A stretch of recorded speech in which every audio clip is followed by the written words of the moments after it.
Hi, I'm Rob Dietz. I'm Asher Miller. And I'm Jason Bradford. Welcome to Crazy Town, where Black Friday meets the Black Death. Quick warning, sometimes this podcast uses swear words. Language! Hey, Jason. Hey, Asher. You know what I've been thinking about a lot lately? Not really. Telepathic gorillas. Makes sense. As one does, yeah. Do you know who I'm talking about? I guess he's not the lead character. He's the Yoda character in the book Ishmael by Daniel Quinn. A classic. This is the main character in Moby Dick, right? What? Yeah, they call him Ishmael. No, that Ishmael was a telepathic gorilla. Two different characters could have the same name. Oh, Yeah. really? Yeah. Yeah. Yeah. So that's a classic. I read it, I think, probably in like 2001, maybe. What about you guys? Yeah, I read it maybe same time frame, like after I'd gotten out of school and after I had started down this path of environmentalism. You know, It's kind of one of those books that comes up. It's a funny book because I think it has this low-key kind of cult status in the sense that I actually don't think it's a book that people would think of quickly when they thought about like a sustainability-oriented book or environmental book or anything like that. In terms of mainstream environmental stuff, but the people who know it like love it, you know. And there's some people we know that like it's been kind of transformative. Tom Murphy, you know, who's like, you know, but not buttoned down, but like super scientific astrophysicist dude, like reads Ishmael about a telepathic gorilla, and Well, it's not about a telepath. yes, it is. Okay, what is it about? Well, look, what it's about is the whole culture of destruction that humans have wrought, and how do we get out of that? How do we think about the world differently? It's about takers like you I'm a and taker. leavers like me. You're a lever? I'm a lever. Yeah, why don't you leave? I set myself up for that. So, the reason I've been thinking about walked right into that. telepathic gorillas and Ishmael is because Alex Leff is sitting directly to my right. Is that this straight, dude? straight ahead of Jason. I just thought he was part of the furniture. Thank you for telling me what's going on. Like, here's this It's guy like in the weird room. guy in your house. Right. Who let him in? I mean, he looks nice. Yeah, no, he's young. He's nice. So- He's This is amazing. I'm watching a Crazy Town episode be born right before my eyes. I feel like I'm in the hospital It is room incredible to watch. seeing the Watch us cook. Yeah. It's like if Leonardo da Vinci. Oh, totally. Yeah. Actually, that'd be funny if you got those guys, Michelangelo, Leonardo da Vinci, On a Caravaggio, podcast. all get together. Not that they they're paint exactly us on the time. ceiling, Yeah. right above us. They're as stupid and dumb as we are. Yeah. Little Cupid thingy, like a. So Alex has created a podcast Sure. called Human Nature Odyssey, where you dove in pretty hardcore into the book Ishmael, and You channeled the telepathic gorilla. right. He was telepathically communicating Yeah. with me. But the three of us have all listened to your podcast, and I just, for me, maybe just give each of us a little runway to talk about it, and then we want to ask you a couple of questions, and then we're going to play your first episode as a kind of something for our listeners, hopefully, to get into your show. It's an easy way for us to do a bonus episode because you've done all the. So I make the episode. Yes. Gotcha. Yes. So I just wanted to say Jason's the delegator. when I listened to Human Nature Odyssey, I was really taken by it because you have this very earnest storytelling style. You know, you could have just done it kind of book report style, right? Like, here's a book that was influential and here's what it's about. But that's not really it. It's more a story of traveling through the landscape where you grew up, seeing things that you've noticed over your lifetime. And it's super personable. And it's also, I know you did this as a labor of love, and it's really professionally done. Like, I appreciate the soundscape of it and the craftsmanship. And anyway, really a really good series. And I kind of forgot as I was listening to it that it's really about this book and the ideas in it, because it just felt like something that was flowing out of your heart and your mind. So Yeah, I was actually curious, like, who's your agent? What kind of advance did you get? Like, and what's your production company again? Like, who sponsored all this? Like, how much did you get paid? Yeah. to Well, produce Steven it. Spielberg approached me a few years ago. Okay. No. 'Cause it is high production. I'm saying, like, if this was you, like, I'm astonished. The production value is great. Just because you watched Raiders of the Lost Ark, that doesn't mean Steven Spielberg approached you. Gotcha. I thought it was if I watched a director's commentary. Right, yeah. Like, give us a little bit of background. Yeah. Like, how did you figure out how to do this? I mean, so, I say it in the episode that you're about to play. It was my summer before my freshman year of high school, and this book was assigned. It was the last thing I wanted to do is read this book because I didn't want to do anything related to school. But it really, as you talked about, profoundly impacted me as I was a kid growing up in this world where I was noticing all of this ecological destruction. At the same exact time I'm learning about the world, I'm learning that it's ending and that all of the grown-ups around me are just like twiddling their thumbs. Yeah, doing nothing. It's very upsetting. Yeah. And just like didn't make any sense. And Ishmael, I think, provides an incredible framework to explain why these things are happening on really like a deep historical and mythological level. And I was always attracted to storytelling and the fact that this book is really trying to like diagnose the world's polycrises through the lens of the stories that we're telling actually having potentially very destructive and healing potential. It's something that has just always impacted me, and I studied documentary film at school and wanted to eventually somehow make something related to this book, but I didn't know exactly like would it be a documentary, and also like the ideas in it are like pretty weird or outside of the Overton window, certainly for most people, and I kind of got tired of my teenage passionate phase of like really intensely talking to people about a gorilla and the ideas this gorilla have. And so I had to spend a lot of my 20s being like, all right, I'm gonna cool down with the Ishmael stuff. But it still was always in the back of my mind, and I think I needed to develop more confidence as a storyteller and a filmmaker, and ultimately got to a point where I felt like this was the time I wanted to convey these ideas, but have it not just be me repeating the ideas, but really like, well, my high school teacher, Mr. Willman, who was incredible and like really changed my life. It was not just the book that made an impact on me, but how he taught us this book, and he applied it to so many different things and connected the dots. And I felt like, okay, I kind of want to do my version of that. Mr. Willman. Yeah, exactly.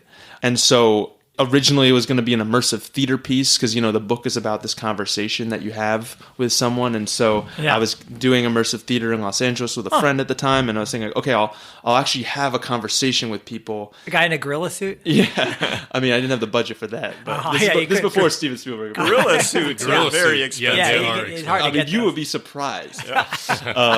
And it's just so hot. I sweat easily. Don't they have the one from Trading Places still around? That one was so bad. I mean, it was pretty bad. Yeah. So they had the guy in the gorilla suit, but then they had the quote-unquote the gorilla that looked almost as bad. That's true. Yeah. And what I love about Ishmael is that it's a conversation, and that it's not just like a monologue or a diatribe, and that you can imagine that this is the conversation that's happening between this one person and Ishmael. But Ishmael could talk to anyone, and it could be a very different conversation. And so I wanted to kind of have my version of what my conversation with this wise gorilla. And there's a certain element for me of like the whole gorilla part of it is a little silly, but I think it's a useful tool to have this being that's outside of our culture, but also our species, and is kind of looking as an outsider and diagnosing us. I think it's a good tool. It worked amazingly, because I remember reading it, and I had actually resisted reading it because I knew that premise, and I thought, well, that's silly. What am I going to spend time with this? I get that. But the philosophical underpinning and the level of insight is totally in there, and it works really well as a story. And I guess there's a lot of knowledge around the writer Daniel Quinn and his story, because it ended up becoming an Oprah Winfrey book and sort of making the rounds. And I guess he spent years and years and years trying to figure out, like, how do I do this in a way that is acceptable to people, that's digestible? And I guess the gorilla thing, it worked a lot better than I would have guessed. Yeah.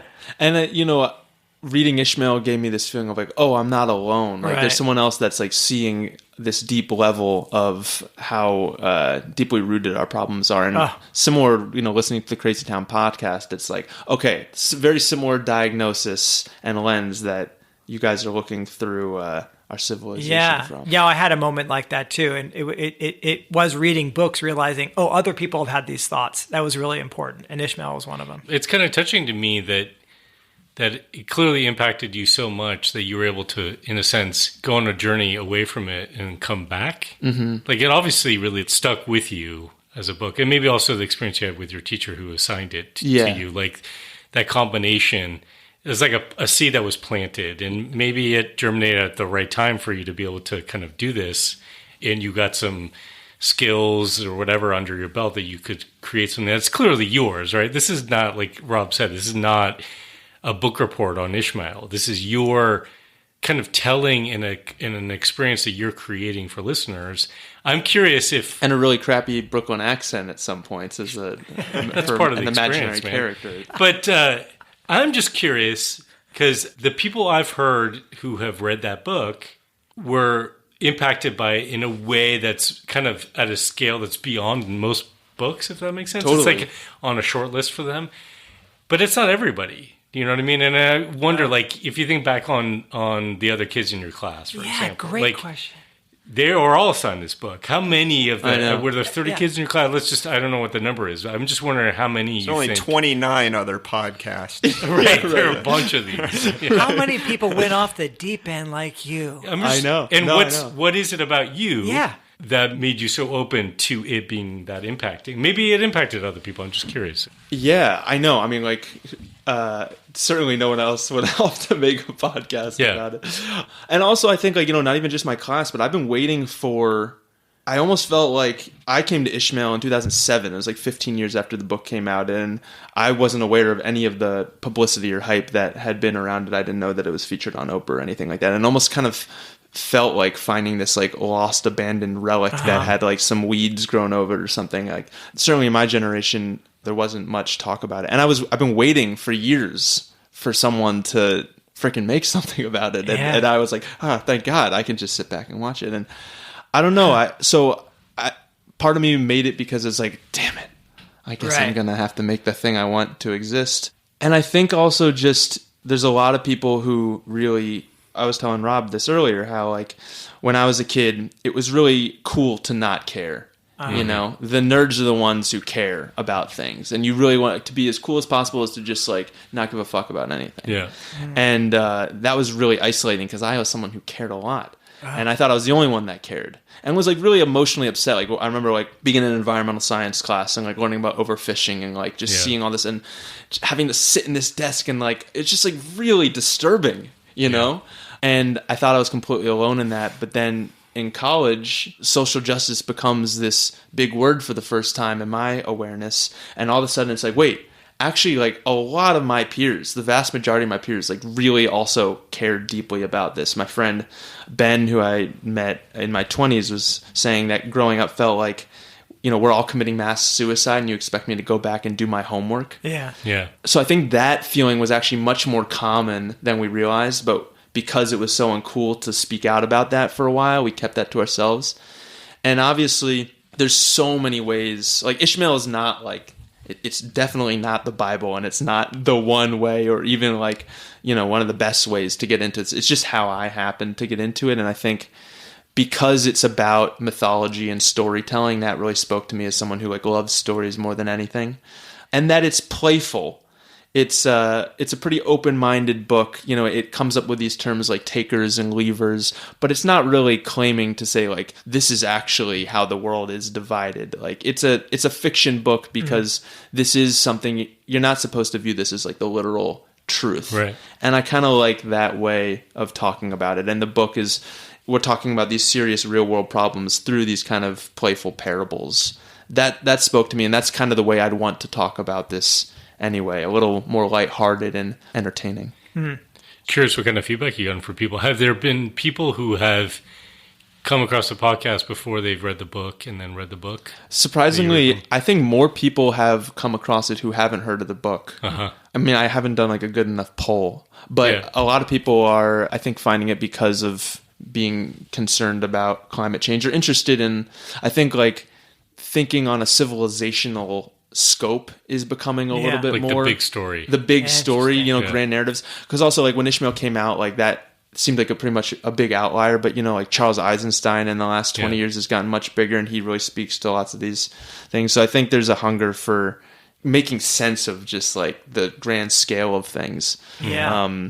Even just like my generation is like really concerned with the history of white supremacy, and capitalism requires like, multiple 100 years of awareness. Right. And so there's already this kind of zooming out of like, what's the root of the problem? Yeah. And I think like, white supremacy and capitalism are great examples of how important it is to zoom out. And then Ishmael would have us like be like, yes, and let's zoom out even more and see like what planted those seeds that led to those structures as well. I feel like we discussed earlier in our last season Robin Wall Kimmerer's book Braiding Sweetgrass, and especially in the very introduction of that book, she tells the difference between the two mythologies of like Christian Eve getting booted out of the Garden of Eden and then crawling around in the dirt, and it's basically like human against nature. Yeah. And then her indigenous upbringing, the story was that Sky Woman fell to the lake, and then the animals helped her get a foothold on Earth and get the gardens going. It's more like an embracing, working with nature,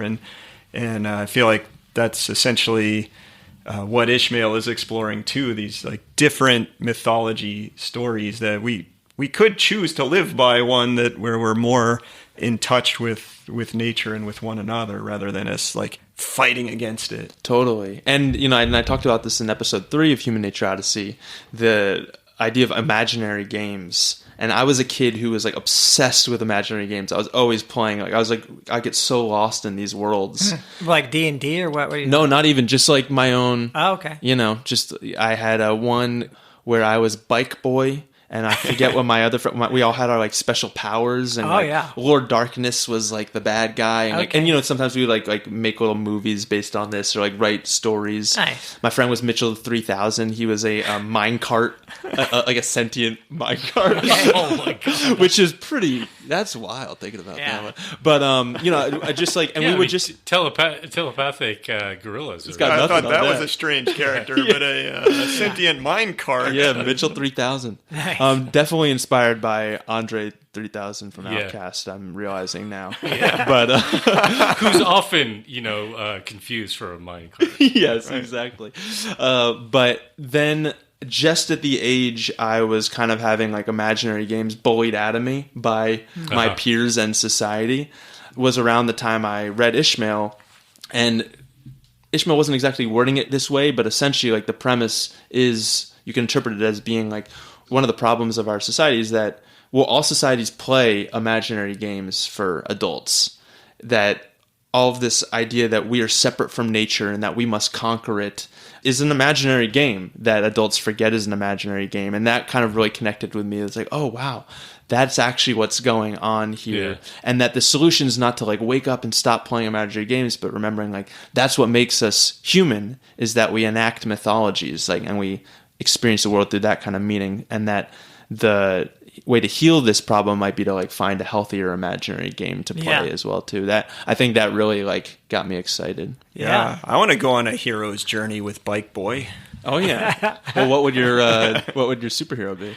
I don't know, but we could ride a tandem or something, and such a loser. well, Robin's in the back, like with Batman in the front. Well, Robin Wall Kimmerer is in the back, and a telepathic gorilla on the front. Now we got a pretty awesome bike. That's actually pretty cool. That is pretty cool. All right, I think we should play the episode and hear a start from your point of view, Alex. And hopefully, I just want to encourage our listeners to give it a fair listen. And then if you like it, continue on. I enjoyed the whole series. Yeah, it was great. Yeah, thanks for sharing it with us. Yeah, thanks, guys.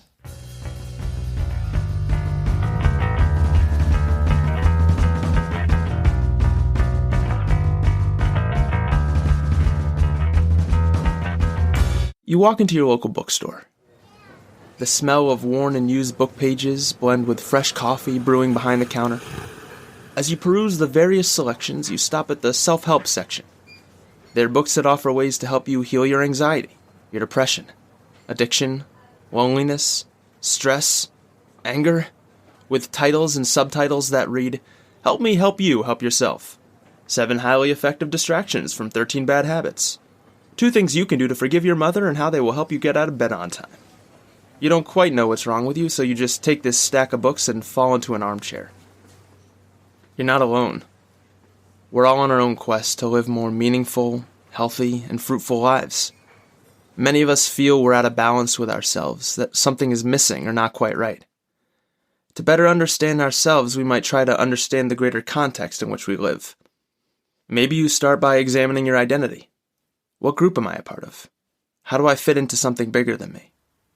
To more fully understand the situation we're in, we're going to have to expand our scope in geography and time. Don't worry, you can stay in that cozy chair and finish the simmering macchiato you just ordered. But we need to expand our scope because you are living the latest chapter in a 10,000-year story. It's the story of a complex civilization with ancient roots, bizarre rituals, and strange customs. It wields power that over millennia has grown so enormous, it has transformed the world into its own image. And then, you were born. Hello, just thrown into this mess. At a time when even though this civilization is seemingly at its most powerful, it may not have the power to withstand its own demise. And I thought I needed a self-help book. I mean, if there was ever someone who could use a helping hand and a little healing, it's civilization. By understanding the history and nature of civilization, we can better understand ourselves. And in turn, by better understanding ourselves, can we better grasp what is happening on a macro scale. This is a sociological examination of the personal and a psychological examination of the social. Welcome to episode 1 of Human Nature Odyssey. I'm Alex Leff.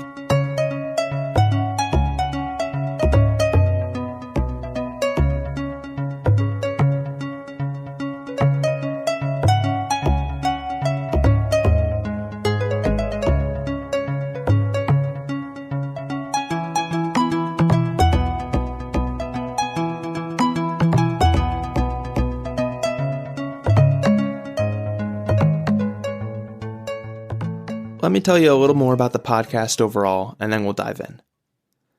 This is a podcast about mythology, philosophy, and human history with a broad scope. Human beings, just like us, have existed for hundreds of thousands of years. But then, around 10,000 years ago, in several isolated pockets around the world, something started to change, and it gave rise to something we tend to call civilization. What the heck happened? Or we could ask instead, what is happening, since it hasn't really stopped, just gotten larger? Empires come and go, but we'll look at civilization as a continuous phenomenon. After all, the American Empire is no more separate from the Roman or even Sumerian empires than a leaf is separate from the tree. In Human Nature Odyssey, we'll be finding patterns, connecting dots, and exploring the roots of our present moment. We'll be asking, what is civilization? It's a loaded term. Is civilization inevitable? Inherently self-destructive? Is it an imaginary game come to life?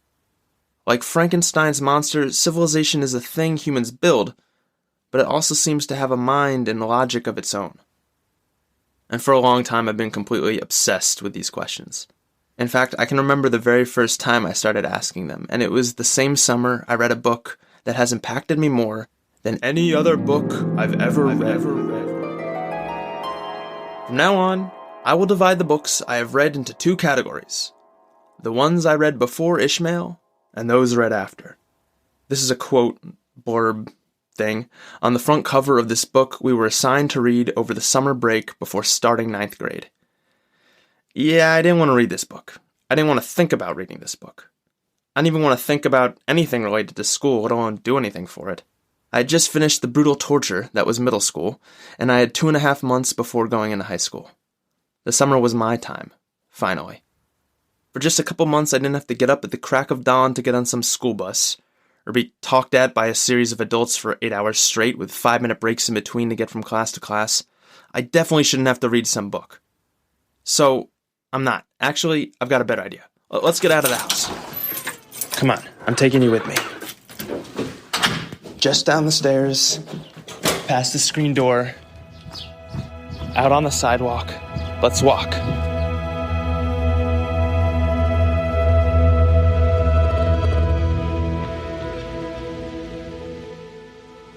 This is where I grew up, where I first learned about the world and where I spent most of my childhood existence. Where are we? Yeah, okay, how to explain. It's an odd sort of land, though maybe not too different from yours. I could say it's in the United States, but that doesn't tell you anything, really. The United States is an idea, an imaginary place. Where are we in the actual world? Well, this is a land in between what's called the Endless Mountains of central Pennsylvania, to the west, these rolling green hills with farmland-filled valleys, and the Pine Barrens of New Jersey to the east, these scraggly, sandy, dark forests with iron-rich crimson water. In the middle of those places are two rivers, the Schuylkill and the Delaware, both running south, and where they meet is the city of Philadelphia. We're just north of the city here. Eventually, when I graduate and leave home and tell people where I grew up, they'll say, "Oh, so you didn't live in the city?" Yeah, well, it was close. It was 5 blocks away from the city line, where I go to China King and CVS, but okay, fine, I wasn't in the city. This is suburbia, a very specific feature of civilization. And sure, on the surface, it's just a bunch of 2-story brick houses, sidewalks, and stop signs. But to a little kid, there can be magic anywhere. Trees and bushes lined our backyards and connected us to the neighbors on other streets. Adults knew not to cross these invisible lines, but us kids didn't care. The neighborhood kids would meet up and play imaginary games. As you grow up in suburbia, you start to learn some neighborhood etiquette and unsaid rules. For starters, you can't treat your neighborhood like a borderless playground any longer. You mostly have to stay on the sidewalk and keep off your neighbor's lawn. You learn what's private and off limits, which it turns out most of the land around you is. The kids retreated to their basements, lit by bright screens, and played imaginary games built by tech companies. Side note, the adults who complain kids stay inside staring at screens too much are the same adults who built neighborhoods with nowhere for kids to explore. So as a kid, I'm thinking, what is this strange world I'm in? What kind of land is this? No food grows here. You can't drink the water that runs in streams and creeks because it's polluted with sewage. You aren't allowed to explore the land. I'm completely alienated from my surroundings, alienated from the people around me. It felt like growing up in a pen with narrow corridors to travel back and forth through.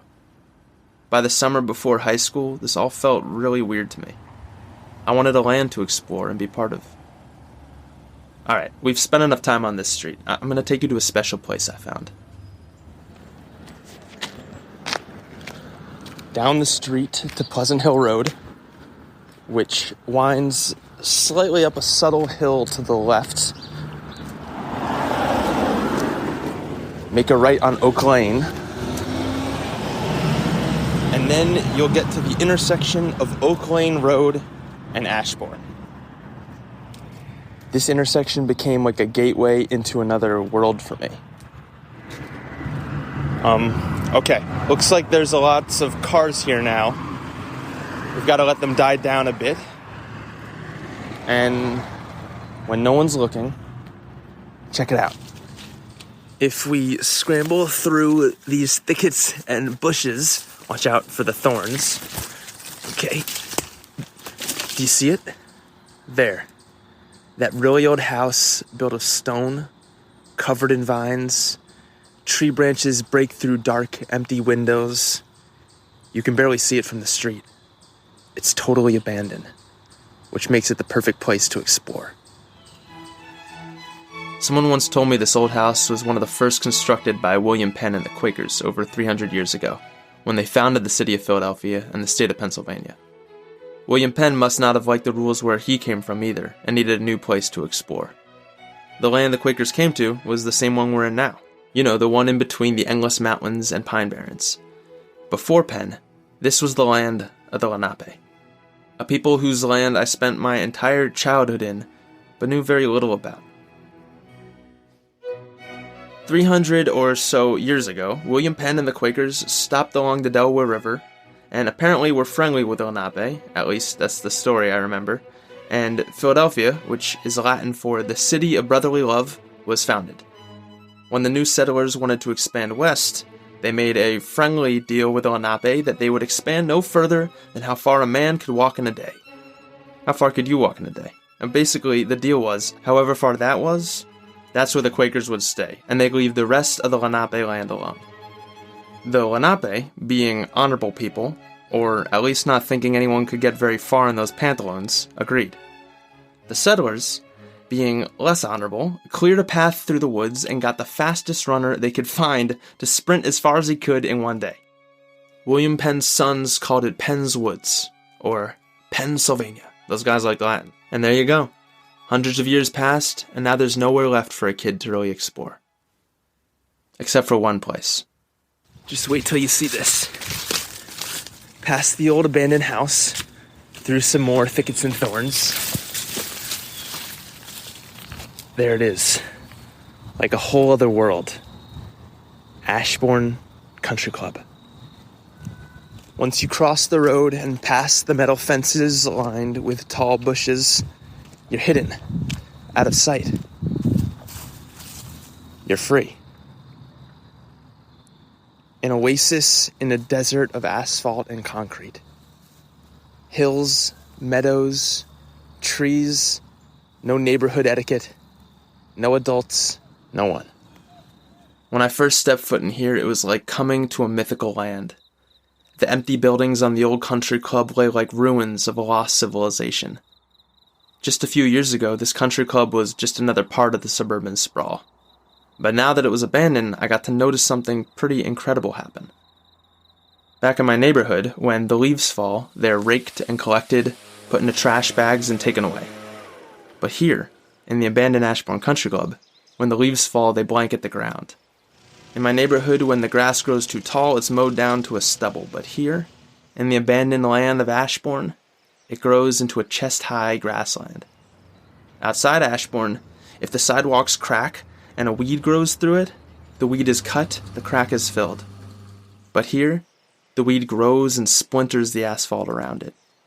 Over the years, I got to watch the golf course turn to milkweed-filled meadow.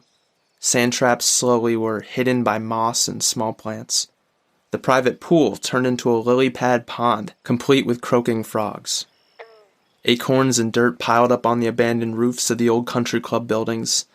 By the time I left for college, there was a small oak tree growing on the roof. Here, the outside suburban sound of leaf blowers and power tools competed with the sound of birds and wind. I learned the names of all the trees and which birds liked which trees. I'd come here after school, and instead of doing my homework, I'd lay on the grass and feel like I belonged. The land William Penn and his settlers covered up was getting to breathe again. One evening, out on the golf course turned wild prairie, I watched the sun set over the budding young forest, just as the moon was rising over the ivy-covered fences.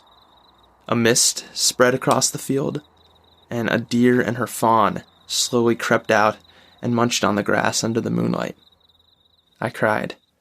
And not in some beautiful cinematic way, just a sad, quiet cry. I cried not just because this felt like my real homeland, but because I knew that it wouldn't last.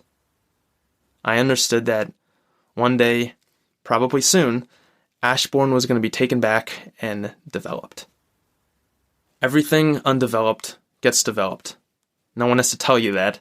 It's one of those rules that goes without saying. You can see it everywhere.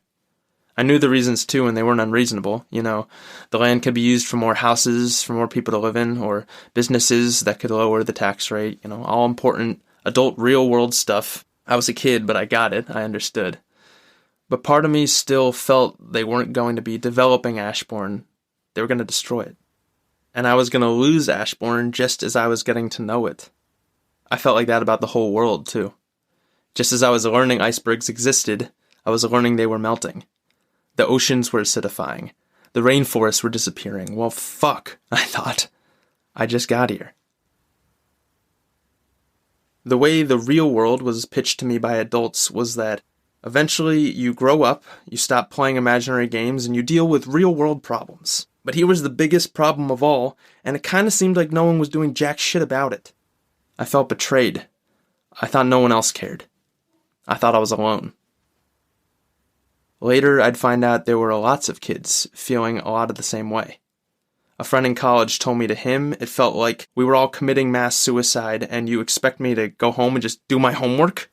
But you have to do your homework or else you won't get into a good college or get a good job. And it wasn't just about going to college and getting a job. School made it clear the stakes were higher than that. This wasn't a game. This was serious shit. They wouldn't quite come out and say it, but really there was a desperation to it. Do your homework and get a job, because if you don't, you're not going to make enough money to eat. You might not have enough to live. Why? School taught you all sorts of things, but it never quite taught you why. But for now, it was summer vacation. This was the greatest freedom a kid could find. But here I was, stuck having to read some stupid book named Ishmael by some guy named Daniel Quinn. When I read Ishmael that summer, when I was 14, I remembered not being impressed at first. It was just a boring summer reading assignment. But slowly, Ishmael turned out to be like the wild flowers growing through the crack in the asphalt of the abandoned parking lot. Ishmael spoke to the things that felt so weird to me, gave context to the strange culture I was born into, how things came to be this way, and in the end, how things might be different. It wasn't an ordinary book to give to students, and Mr. Willman, my 9th grade English teacher, was not an ordinary teacher. The ideas in that book planted seeds in my mind, and it was Mr. Willman who helped those seeds grow.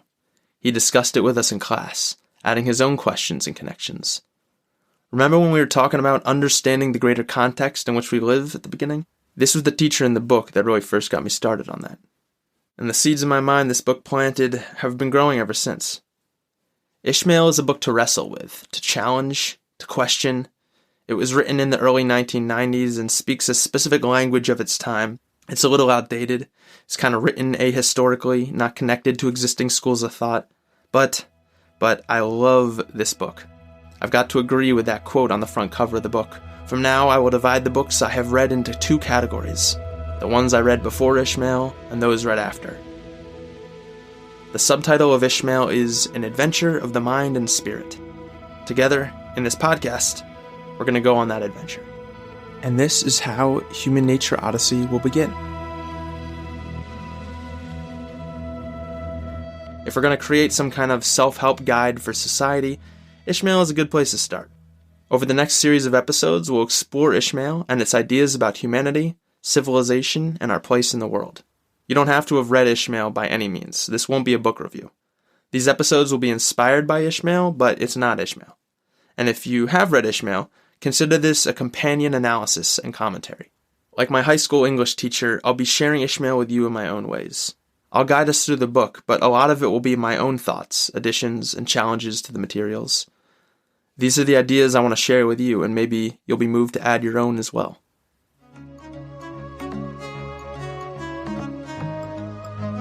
Thanks for listening. In episode 2, we're going to begin our adventure of the mind and spirit and dive into Ishmael. Until next time, I hope you'll consider the land you grew up in. What were the main landmarks? What's the story of that place? Where could you explore? Talk to you soon. Thank you to Nick, Maggie, Dana, Joe, and Hanan for helping create this episode. Also, thank you to the Stony Brook University Podcast Fellows for all your support. Our theme music is Celestial Soda Pop by Ray Lynch. You can find a link in our show notes. And if you'd like to support Human Nature Odyssey, please subscribe wherever you enjoy your podcasts, leave us a review, and visit humannatureodyssey.com. Also, we do have a Patreon where you'll find additional content just for you. Each month, there'll be either a bonus audio episode that dives deeper into specific subjects, unpublished writings and mini essays, or my recommendations for reading, watching, listening on these topics with my notes and commentary. Your support makes this endeavor possible, and I'd love to hear what you think. So leave a message on the Patreon and be a part of the conversation.